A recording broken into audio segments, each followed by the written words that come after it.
Hi guys. So today I'm going to talk about the difference between, or rather, the relationship between interest rate changes and inflation. So we have read about and heard a lot about inflation and interest rates in the newspapers by eminent economists, by speakers, by distinguished speakers. We have learned and heard about it a lot here and there. So just to explain it in a nutshell, I would say that interest rates, okay, has a correlation, as I mentioned earlier, with inflation. Now, let's talk about, related to this, let's talk about growth first. So, GDP growth of a country, right? So, for GDP to grow, there should be spending.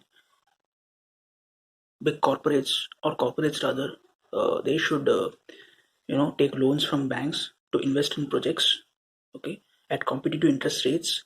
So, they will be incentivized to take loans if the interest rates are lower. Okay, so that's why when interest rates are low, okay, people will keep money on their with their on their hands rather than keeping it in savings account, and they will spend more money in their hands to spend more money in circulation. That would mean high inflation, and higher the inflation, the value of money goes on reducing. Okay, so growth has a trade-off with inflation. So higher the growth subsequently leads to high inflation because there will be more money in the hands of people for circulation.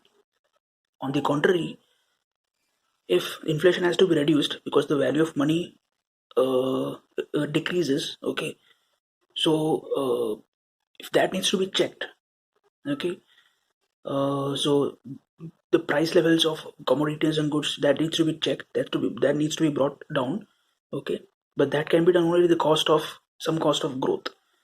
But at some points when the RBI needs to do that, they reduce the interest rates, or rather, I'm sorry, they increase the interest rates. So what happens when they increase the interest rates? Means borrowers will have less interest in buying, or rather borrowing from the banks. People have more incentive to invest, or rather save in the savings bank account, because they will get more interest rate. Okay, so there will be less money for circulation. That means inflation will come down because there is less money circulation, because there is less spending. Okay, value of money goes up. At the same time, growth takes a beating. So there is always a trade-off between the two. So this is broadly the correlation between the two, as I mentioned earlier. Uh, However, there's a third element also, which is appreciation and depreciation of currency. Okay, in foreign exchange parlance, and its relation to inflation subsequently. So if we are short of foreign currency reserves, foreign exchange reserves, uh, say we are short of US dollars, okay, we can buy, but buying would essentially mean increase in, or rather depreciation of the value of rupee. Depreciation of the value of rupee means good for the exporters, but not so good for the borrowers. Okay, and subsequently it will mean the value of money has reduced, and inflation ultimately is affected. So borrow money, okay, inflation will increase. Borrow the US dollars, borrow forex, inflation will increase.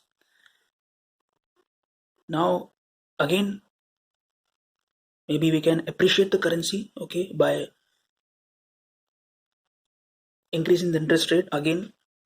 So rather, the RBI can appreciate the currency by increasing the interest rates, okay, but that would mean a negative thing for the exporters. If the value of rupee goes up, appreciates, that is a negative thing for the exporters, but good thing for the borrowers, because they can buy more at lower interest rates.